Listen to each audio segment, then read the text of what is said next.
ይህ ግድግዳው መሰረት ነው። ይህ ግድግዳው ቋሚ ተሸካሚ ነው። ጣራው ደግሞ ከላይ ጣራ ነው። ጣራው ግድግዳው ባይኖር መቆም ይችላል? አይቆምም። ጣራውን የሚሸከመው ግድግዳው ነው። ግድግዳው ደግሞ ጣራ ከሌለው ብቻውን ከሆነ ነፋስና ፀሐይ ክረምት የሚፈራረቅበት ከሆነ ግድግዳው ይቆማል? አይቆምም። ተጠባብቀው ነው የሚኖሩ። ባልና ሚስት ናቸው። ባልና ሚስት ጣራና ግድግዳ ናቸው። ጣራው ያለ ግድግዳ አይቆምም። ግድግዳው ያለ ጣራው አይጸናም። ባል ያለ ሚስት፣ ሚስት ያለ ባል እንዲሁ ናቸው፣ አይጸኑም።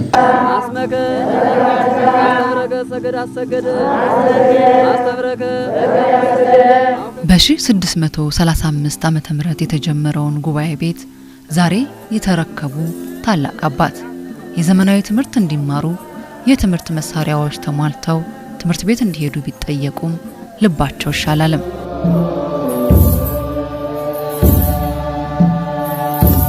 መንፈሳዊ ትምህርት የነፍሳቸው ሐሴት ማዕከል ሆኖ ዛሬም እያስተማሩ ለብዙዎች የህይወት መንገድን እያመላከቱ ይገኛሉ። መጽንኤ ከውን መጽንኤ ቦኡ መንገላ አሐቲ ምድረ ርስት ጉባኤ ልጅነታቸው በብልሃት ጊዜን ባስተውሎት ጥላቻን በመልካምነት አሸንፈው በሰላም እንደተሻገሩ አብሮ አደግ ወዳጃቸው ይናገራሉ። አሸናፊነታቸው በትምህርት ብቻ ሳይሆን በጨዋታም ቢሆን ያን ጊዜ ማስተዋወሰው አሸናፊ ናቸው። በሁሉም ነገር የመጣላትና የመጋጨት ባህሪ የሚታይባቸው ነገር የለም።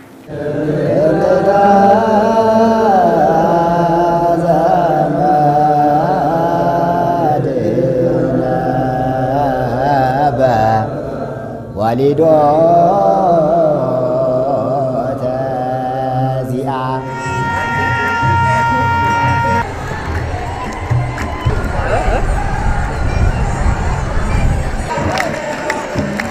ይቺ ሀገራችን የብሉይ ኪዳንና የሐዲስ ኪዳን ሕግ ጠባቂ ናት፣ መሰረት ናት። የእግዚአብሔር ሕግ የተጻፈበት ጽላቱን ይኸው እዛ ተቀምጣለ። እዚህ ጽላቱ አክሱም ጽዮን የመጀመሪያው ጽላት አክሱም ጽዮን ነው የመጣ። እዚህ ነው ያለ። ባህር በባረኩም እዚሁ ነው ያለ።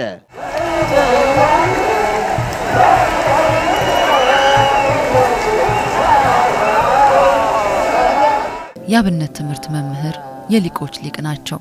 መልካምነታቸው ገዝፎ ዕውቀታቸው ልቆ ሊቀ ሊቃውንት የማዕረግ መጠሪያ ክብራቸው ሆኗል።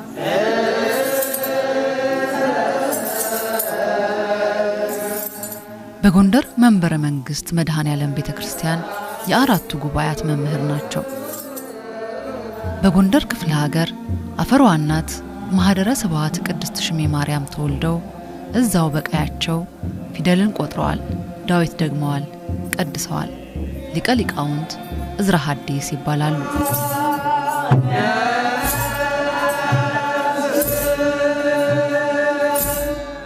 እኔ ከዚያው ከተወለድኩባት ቅድስት ማህደረ ስብሐት ሽሜ ማርያም ሙሉጌታ ካሳ ወርቄ ከሚባሉ አባት ፊደል ቆጥሬ አቡጊዳ፣ መልእክተ ዮሐንስ፣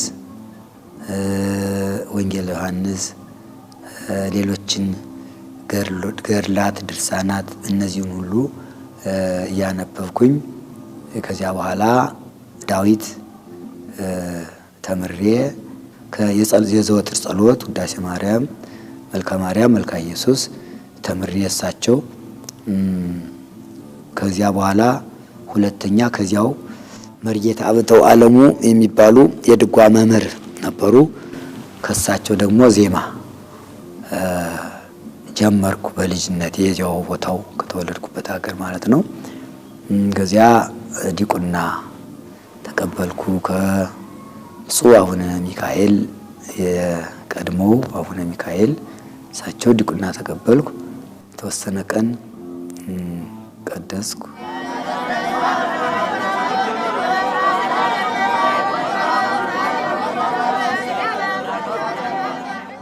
የትምህርቱ መስፈርት ሲለካ ዘመን አለው። መጻሕፍተ ብሉያት 8 ዓመት፣ መጻሕፍተ ሐዲሳት 6 ዓመት፣ መጻሕፍተ ሊቃውንት 8 ዓመት፣ መጻሕፍተ መነኮሳት 6 ዓመት ናቸው። ወደ 27 ዓመት ይፈጃሉ። ግን ብልህ ደቀ መዝሙር በ10 ዓመት ቢበዛ 15 ዓመት ይጨርሳል። ቤት የለ ነቢያተ ጽድቅ ወደሱ በበአፍሆሙ ሎሙ ያይጉሉ ምንተ ውስተ ቅኔ ያሬድና ይሱ።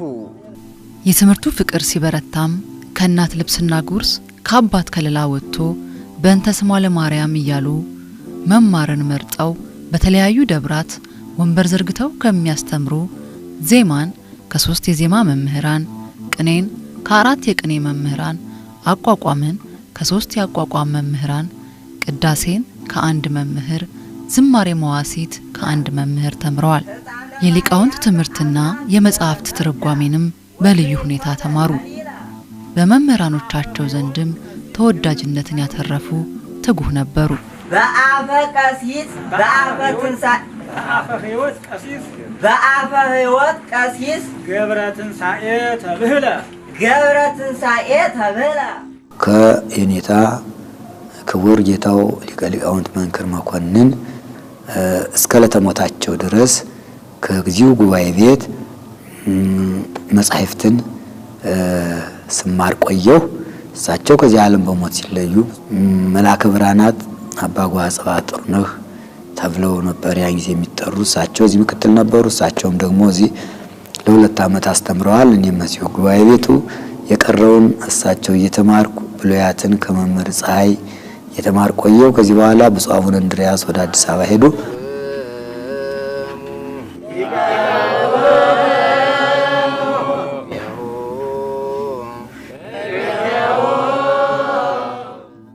ሌሊት ሁሉ በቃ ቁጭ ብሎ ነው የሚያድሩት። ባልተመቻቸ የኑሮ ሁኔታ ያ ብቻ አይደለም፣ የተማሩትን ደግሞ ይጽፋሉ። ደግሞ በእጅ የቆም ጽሁፍ ይባላል እንግዲህ በቤተክርስቲያን ተጻፈ፣ በእጃቸው ደግሞ ይጽፋሉ። ካላቸው ስጦታ አንፃር ለየት አድርገው በስፔሻል ክላስ ሁሉ ተጨማሪ አድርገው ሊያስተምሯቸው ነበር። ከሌሎቹ ተማሪዎች በተሻለ ያስተምሯቸው ነበር። ዳቤ ስጋነ ለነ ወምንዳቤ ስጋነ ከም ያፈቅሩ በይነምንተኑም ምስሌነ ቀዊመ። በሚማሩበት ጊዜ የኢትዮጵያ እናቶች ያሳዩአቸውን ፍቅር ሁልጊዜም አይረሱም። እናቶችን ብቻ ሳይሆን ተማሪ ሲሄድ የሚጮሁትን ውሻዎችም በትውስታ እያነሱ ያመሰግናቸዋል። ከኛ ቀድመው መልእክት አድራሾች ናቸው ይላሉ። የኢትዮጵያ እናቶች፣ እህቶች፣ አባቶች በጣም ነው የምወዳቸው። ምክንያቱም ትዝ ሲለኝ ዛሬ አያውቁኝ፣ ምን አይሉኝ፣ አይዘመዱኝ። እንዲሁ በእንተ ስማ ለማርያም ስለ እግዝእትነ ማርያም ስል የሷ ስም ሲጠራ ጊዜ አይፈጅባቸውም። መቀመጫቸው እንዴት ቶሎ እንደሚነሱ እኔ ፍጥረታቸው በጣም ይገርመኛል። ወንዱ ስራው ላይ እየገባ ከሆነ አንቺ ገሊት ተማሪ ቆሞልሻል አታቆሙት ቶሎ ስጡት። ያባቶች እንደወዳቸው ያደረገኝ ዛሬ ትዝ ሲለኝ ራሱ ውሾችን ወዳቸዋለሁ። እውነቴን እኮ ነው። ምክንያቱም ተማሪና ውሻ ብዙ አይዋደድም ቆራሻቸውን ስለምንወስድ፣ ግን ስንመጣ ተክ ብሎ ነው የሚጮሁ። በጣም ትዝ የሚለኝ ውሻ ነክሶኝ እዚህ ላይ ሰወድቅ ደም ይፈሳል። አላ እናቶች መጡና እነዚያን ውሾች ከልክለው ወደዚያ አስቀረው አለቀሱ። አይ እናትህ ብታይ አሁን እኔ ልምጅ እኮ የኔ ልጅም እንደዚህ ነው የሚሆናሉና ወስደው እንደሙን እንትን ብለው አጥበው የጎመን ዘር አድርገው በሱ ሲተኮስ የውሻንን ቶሎ ነው የሚደርግ። ምግብ ሰጥተው ምን ብለው አንድ ቀን አሳድረው አይዞህ እያሉ ተንከባክበው እንደ ልጃቸው አድርገው ሲሰዱኝ አሁን ትዝ ይለኛል። በመስቀል ላይ ተሰቅሎ ፍቅሩን ሲገልጥ ፍቅሩን በችንካር ሲገልጠው እጆቹ ሲቸነከር ፍቅሩን በችንካር ሲገልጠው እግሮቹ ሲቸነከር።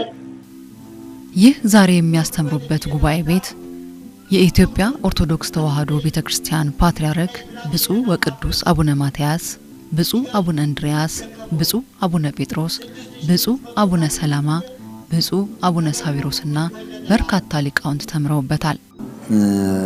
መምሬ ኔታ ሊቀ ሊቃውንት መንክር መኮንን ያስተማሯቸው ብዙ ሊቃነ ጳጳሳት በኢትዮጵያም በውጭም ዓለም አሉ፣ ብዙዎች ናቸው። እኔም ማስተማር ከጀመርኩበት ጊዜ ጀምሮ ቢያንስ ወደ 200-300 የሚሆኑ መምህራን ወጥተዋል እና አሁን በኢትዮጵያ እንደኔ ወንበር ተክለው አራቱን ጉባኤያት የሚያስተምሩ መምህራን አሉ። ወዘይበዝ ህዝባ አውረድከ በትፍሲት በ1992 ዓመተ ምህረት ብፁዕ ወቅዱስ አቡነ ጳውሎስ በደብሩ ተገኝተው ተማሪዎችን ማን ያስተምራችሁ ብለው ጠይቀው ባገኙት መልስ በምርጫቸው መምህራቸው እንዲሆኑ አጸኑላቸው። ከዚያን ጊዜ ጀምሮም የጎንደር መንበረ መንግስት መድኃኔዓለም ቤተክርስቲያን አስተዳዳሪና የአራቱ ጉባኤያት የምስክር መምህር ሆነው መንፈሳዊ አገልግሎታቸውን ቀጥለዋል። እኔ በቀለዋለሁ፣ እስራኤልን እመልሳለሁ። የኔታ ሊቀ ሊቃውንት መንክር መኮንን ወደ አዲስ አበባ ለስብሰባ ሊመጡ ሲሉ ነገ በእግራቸው የሚተካውን ነገ ታላቅ ሰው የሚሆነውን ያውቃሉና የኔታ ክቡር ሊቀ ሊቃውንት ዕዝራን ከተማሪዎች ሁሉ አስነስተው ጉባኤ እንዲያነብ፣ ይሄውም የጉባኤ ርዕስ ምንድን ነበረ? አንተ ልጄ ጽና በርታ በሚለው ሐዋርያው ቅዱስ ጳውሎስ በተናገረው ለጢሞቴዎስ በጻፈለት በእግዚአብሔር ጸጋ በርታ ብለው አስነብበው ተርጉመውላቸው ከኔ በመቀጠል ከኔ ቀጥሎ የጉባኤውን ነገር አደራ ብለው አደራ ሰጥተዋቸው የኔታ ክቡር ሊቀ ሊቃውንት መንክር ወደ አዲስ አበባ መጡ። ሊቀ ሊቃውንት መንክር በነበሩት 3-4 ቀናቶች ወደ መጨረሻው አካባቢ ያንን ዕዝራን አደራ በሉት ይሉ ነበረ። ሊቀ ሊቃውንት ዕዝራ ማለት ያኔ ከ3 ምክትሎች ውስጥ አንዱ እሳቸው ነበሩ። ገና እንግዲህ ከሞታቸው የሆኑ ቀናቶች በፊት ማለት ነው። ከዛ በመነሳት ነው እንግዲህ እሳቸው ትልቅ የቤት ስራ ሆኖባቸው እስካሁን ድረስ እንግዲህ በሙሉ ኃላፊነት እንትን ያደረጉ ያካሄዱ ያሉት ማለት ነው።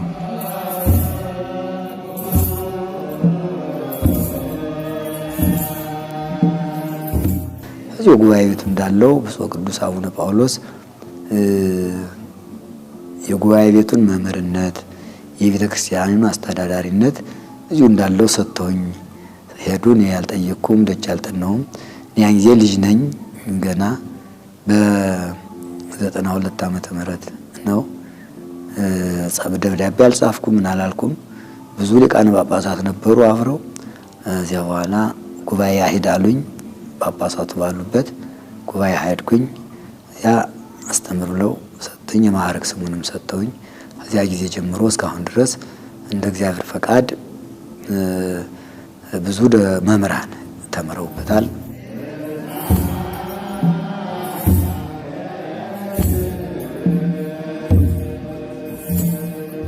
እኔን መጻሕፍተ ሐዲሳት ከጴጥሮስ ጀምሮ እስከ መጨረሻው ድረስ ያለውን አስተምረውኛል።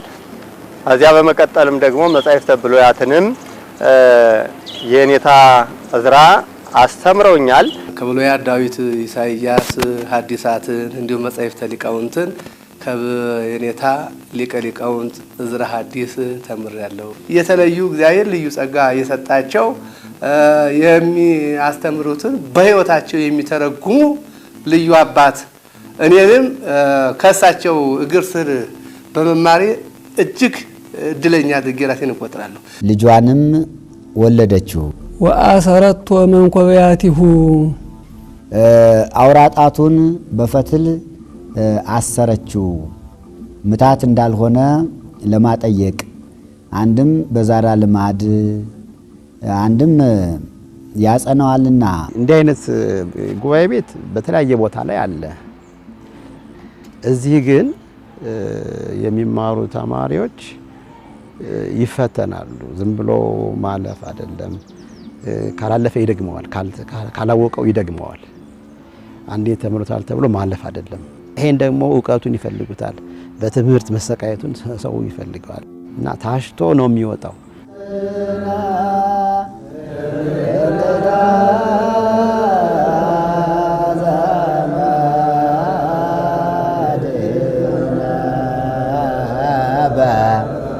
ዋሊዶ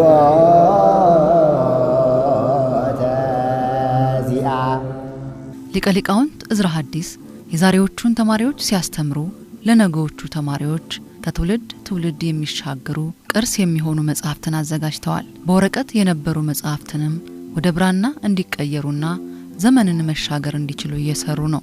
ከአባቶቻቸው ከነ የኔታ ሊቀ ሊቃውንት መንክር መኮንን ከነ ዶክተር አየለ ያገኙትን በመካከል የብፁዕ አቡነ እንድርያስ ተረከቡትን ለእሳቸው ያገኙትን አጠቃላይ ወደ አንባቢው መድረስ እንዲችል መጻሕፍቱን አዘጋጅተው በማቅረባቸው በጣም የተለየ ስራ ሰርተዋል። የኔታ ሊቀ ሊቃውንት በግዕዝም በአንድምታውም በተለይ ድርሳነ ቄርሎስ ጳላዲዮስ ተረፉን ጨምሮ ማለት ነው።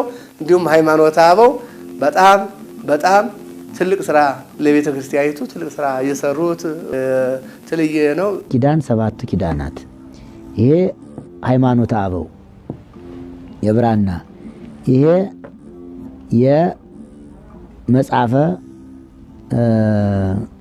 ሰሎሞን 5ቱ መጻሕፍተ ሰሎሞን እና ሲራክ ሌሎችም ይሄ መጻሕፍተ ሄኖክ እዝራ ኤርምያስ ተረፈ ኤርምያስ ደቂቅ ነቢያት ይሄ መጻሕፍተ ነቢያት በሙሉ ይሄ መጻሕፍተ ደቂቅ ነቢያት ይሄ መጽሐፈ መነኮሳት ወደ 8 መጻሕፍቶች በዝርዝር ያንዳንዳቸው ሲገቡ ሲዘረዘሩ ብዙ ናቸው። ወደ 15 ይሆናሉ። በአንድ ላይ በጥራዝ ግን ወደ 8 መጻሕፍቶች ታትመው እነሱን አሳተመን። አንደኛ ደቀ መዛሙርቱ እዚህ ያሉት ይጠቀሙባቸዋል። ሁለተኛ ሌሎችም የአብነት ትምህርት ቤት የመጻሕፍት ትርጓሜ በተለያየ ቦታ አሉ። በደብረ ሊባኖስ፣ በቅዱስ ላሊበላ፣ በሐይቅ እስጢፋኖስ፣ በጎጃም፣ በወሎ፣ በሸዋ፣ በትግራይ እስከ አስመራ ኤርትራ ድረስ የአብነት ትምህርት ቤቶች አሉና መምህራኑም ደቀ መዛሙርቱም በእነዚህ መጻሕፍቶች ይጠቀሙባቸዋል። መምህራኑ ያስተምሩባቸዋል፣ ደቀ መዛሙርቱ ይማሩባቸዋል። ምእመናንም ከቤተልሔም ጀምሮ እረኞች እስካሉበት ቦታ ድረስ የብርሃን ጎርፍ ጎረፈ።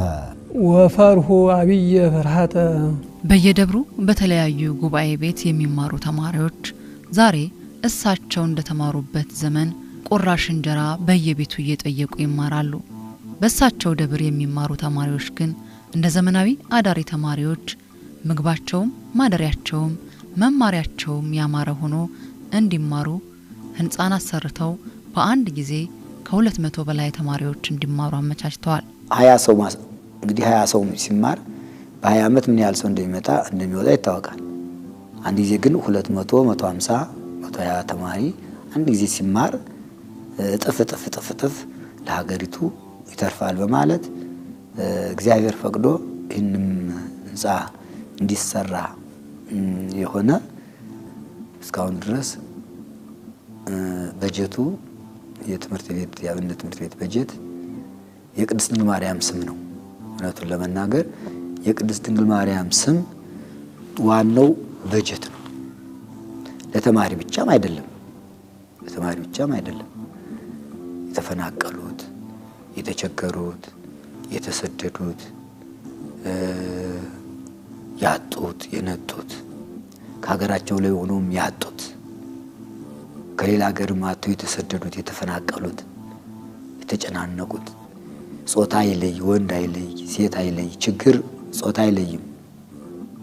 ያጣም ያገኛል፣ ያገኘም ያጣል።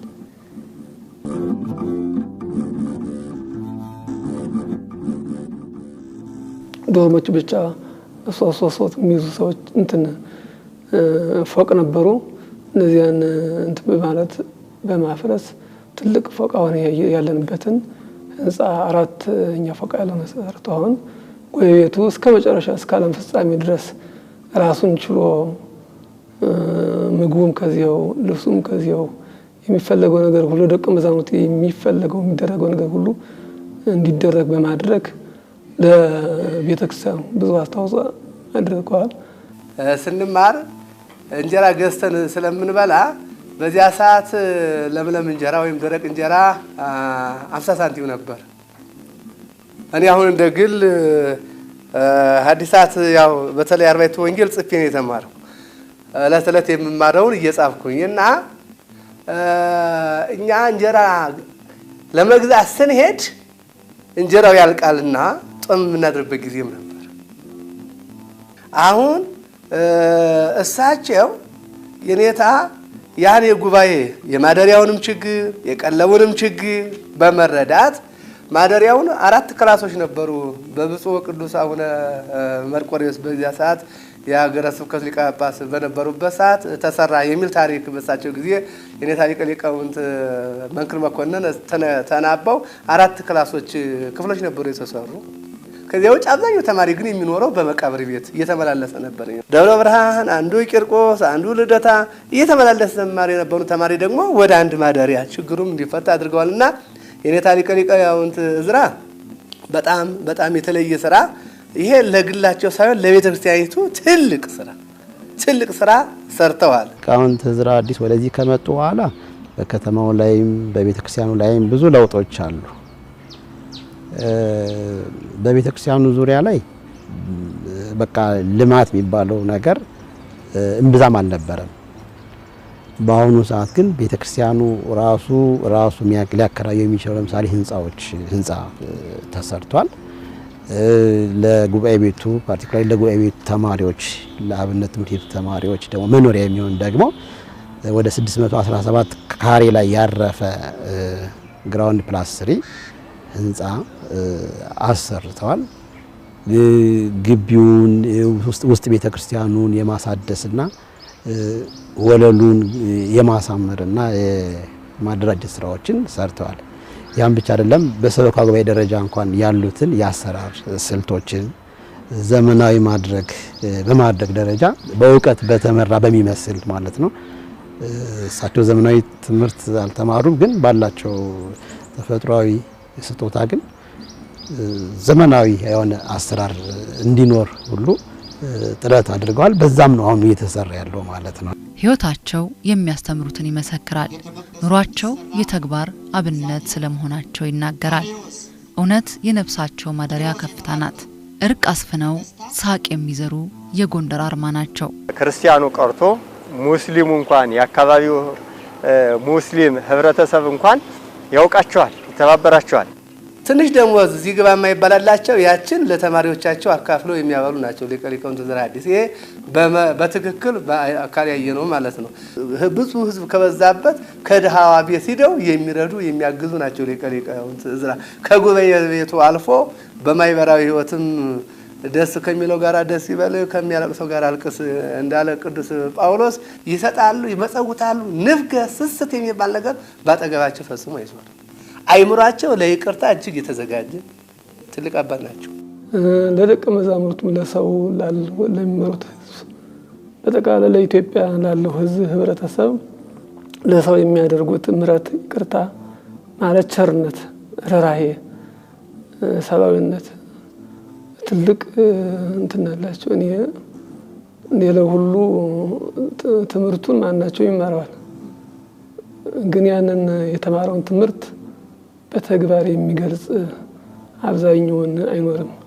አንድ ጊዜ አንድ ቀን ቢገልጠው በሌላ ጊዜ ደግሞ አይደግመውም። ሰላም ፍለጋ ካሉበት ተነስተው ለማስማማት ለማስታረቅ ብዙ ይጓዛሉ። እሳቸው ለሀገር እንደ ቤተ መጻሕፍት የሚያገለግሉ የታሪክ አዋቂ፣ በምግባርና በአለባበስም ኢትዮጵያንና ባህሏን የሚያሳዩ አባት ናቸው። ግጭቶች በሚኖሩበት ሰዓት ከመንግስት ባለስልጣኖች ከቤተ ክህነት እንግዲህ ቤተ ክህነት ትልቁ ቁንጮው የቤተ ክርስቲያን ትልቁ ቁንጮው ጵጵስና ነው። የጵጵስና ማዕረግ ነው እና በጵጵስና ማዕረግ ካሉት በበለጠ የአካባቢው ህብረተሰብ ለማስታረቅ ለማስማማት እሳቸው በሚናገሩበት ሰዓት እሳቸው በሚነሱበት ሰዓት ተሰሚነት የሚኖራቸው እሳቸው ናቸው። ደግሞ እግዚአብሔር የሚያውቅላቸው የጎንደር ማይበራ ህዝብ ሰብ የሚያውቅ እንዳይን ብሌን እኮ ነው የሚያቸው። እሳቸው ሊቀ ሊቃውንት ዕዝራ አዲስ ዛሬ መጡ ከተባለ እሳቸው ከቆሙ የቤት ጣለ ሁሉ ይታረቃል። በጣም የተለዩ አባት ናቸው። አይደለም ኦርቶዶክሳውያኑ ሌላው ከኦርቶዶክሳዊ ሃይማኖት ውጭ ያለው ሁሉ ይኑርልን ብሎ የሚጸልይላ ይሄ ባያበረክቱ ዝም ብለው ይኑርልን አይላቸው። አንድ ጊዜ በጵጵስና እንትን ተባሉ ተብሎ በእጩነት ማለት ነው ቀረቡ ተብሎ ሰው በጣም ሙቭ አስነስቶ ነበረ። እንዳይሄዱብን የሚል ሙቭ ማለት ነው፣ እንዳይነሱብን የሚል ሙቭ ሲነሳ አስታውሳለሁና እንደዛ አይነት ስሜት ያለው ነው ሰው። ጵጵስናን እኔ አልቀበልም፣ እኔም አልፈልግም፣ እኔ የተረከቡት አደራ ማስተማር ነው፣ የማስተማሩን ስራ እየሰራው ነውና ማስተማር ነው እኔ የምፈልገው ብለው እኔ ነኝ አንደኛው ከጠያቂዎች መካከል ማለት ነው። እና ይሄን ብለውናል። ከጉባኤ ቤት መውጣትን አልፈልግም፣ እሱ ቢፈቅድልኝ መድኃኔዓለም እስከ መጨረሻው ድረስ የሱን ቃል እዚህ ያስተማርኩኝ ስጋዬ ነፍሴ ከስጋዬ ብትለይ ደስ ይለኛል እንጂ ወደ ሌላ ወደ ስልጣን ወደ ሹመት አላስብም። ራሱ ነው ፈቃዱ፣ እሱ ነው የኔ አይደለም። ጠልቼው ወይም ንቄ አይደለም፣ ግን ለሁሉም ለእያንዳንዱ እግዚአብሔር ሐሳቡን ይሰጠዋልና የኔ ሐሳብ እንደዚያ ስለሆነ ነው። ለኩሉ ፍጥረት ተናበል ሻሽ አጠማጠማቸው የኢትዮጵያዊነታቸው ምስክር ስለመሆኑ በደስታ ይተርካሉ።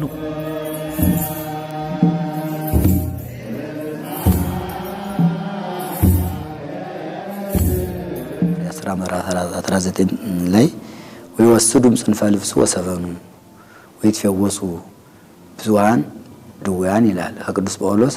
ከመጠምጠሚያውና ከልብሱ ዘርፍ እየወሰዱ ብዙ ሕሙማን ይፈውሱበት ነበር ይላልና ድውይ ይፈውሱበታል። አባቶቻችን ቅዱሳን ጻድቃን ብዙ ታምራት ያደርጉበታል። እንደ ኢትዮጵያ ደግሞ ሊቁ ቅዱስ ያሬድ የኢትዮጵያው ሊቅ ቅዱስ ያሬድ ከሐዋርያት ከአባቶቹ ሲያዝ የመጣውን እግዚአብሔርን ሲያመሰግን ወደ ሰማይ ተነጥቆ ሄዶ በሶስት ዜማ በግዕዝ በእዝል በአራራይ ዜማ መላእክት ሲያመሰግኑ ሰምቶ የመላእክትን ምስጋና ሙሉ በሙሉ እግዚአብሔር ገልጾለት ተመልሶ ወደ ኢትዮጵያ ምድር ወርዶ ሲያስተምር እንደዚህ ነጭ ቀሚስ ለብሶ እንግዲህ ለብሶ ካባውን ደርቦ ሻሹን ጠምጥሞ ጸናጽሉን መቋሚውን ይዞ ነው። ይህ ከመምሮች ሌሎች መምራን የተረከብኩት ሀብቴ ስለሆነ እኔም እጠቀምበታለሁ፣ በረከትም አገኝበታለሁ፣ ረድኤት አለውና አጠማጠሙ እንግዲህ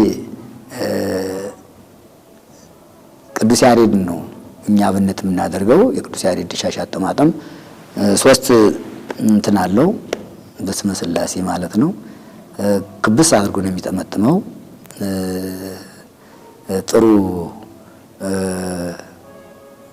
እንትን አለው፣ በረከት ያሰጣል ብለው አባቶቻችን ጥሩ ጸጋ እንዳለው አድርገው ነው የሚጠቀሙበትና እኔም ከዚያው ከአባቶቼ ሲያያዝ የመጣውን የቅዱስ ያሬድን የሻሽ አጠማጠምና የሻሽ አያያዝ ነው እያው የመጣው። አሁንም በዚያው ነው ያለው፣ ወደፊትም በዚሁ ቀጥላለሁ።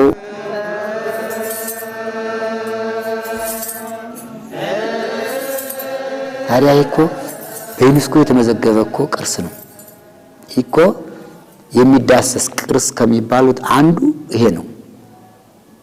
ኢትዮጵያ ብዙ በዩኔስኮ ያስመዘገበቻቸው ቅርሶች አሏት።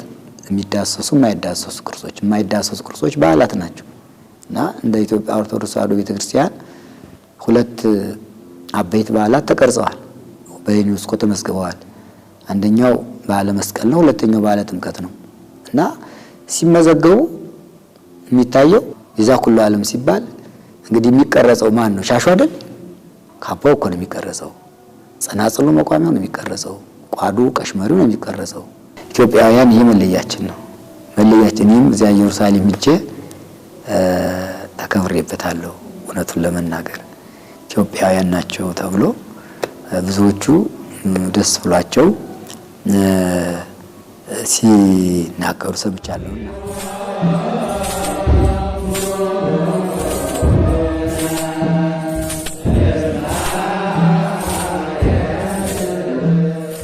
የኢትዮጵያ የዜማ አባት የሆነው ቅዱስ ያሬድ በእሳቸው ዘንድ ልዩ ክብር አለው። አጥብቀው ይወዱታል። ቅዱስ ያሬድን በጣም ነው የምወደው። አይን ነው የኢትዮጵያ አይን፣ ጥርስ ከንፈር ነው። እሱ ባይኖር ኢትዮጵያ መባል አትችልም። ሁሉም የምንሰማው ዜማ ምእመናን ሲያስቀድሱ ሲጸልዩ የሚያስቀድሱ የሚሰማው ዜማ ክብረ በዓሉ ሲመጣ እኮ ጥምቀት እኮ የሚደምቀው እኮ በቅዱስ ያሬድ ማህሌት ነው እንጂ ይህ ባይኖር ኖሮ ምን ይሆናል? እንኳን በቅርስ መመዝገብ ቀርቶ እዚሁም ራሱን ሙቅና ያገኙ ነበር። መስቀል በዓል ሲመጣ፣ ትንሣኤ ሲመጣ፣ ሌሎቹ አብይ ጾም ሲመጣ የሚመስጥ ተመስጦ ምድር እያሉ ወደ ሰማይ የሚያወጣ የወረቡ ማህሌቱ የቅዳሴው ዜማ እና ቅዱስ ያሬድን በጣም ነው የምወደው። ከእኚህ አባት እውነትን መከተል፣ የሚያስተምሩትን መኖር፣ በዓላማ መጽናትን፣ ሰውን ሁሉ በእኩል መውደድን እንማራለን። በሕይወታቸው በአስተምሮታቸው ልቀው አርአያ ሰብ ስለሆኑ እናመሰግናቸዋለን።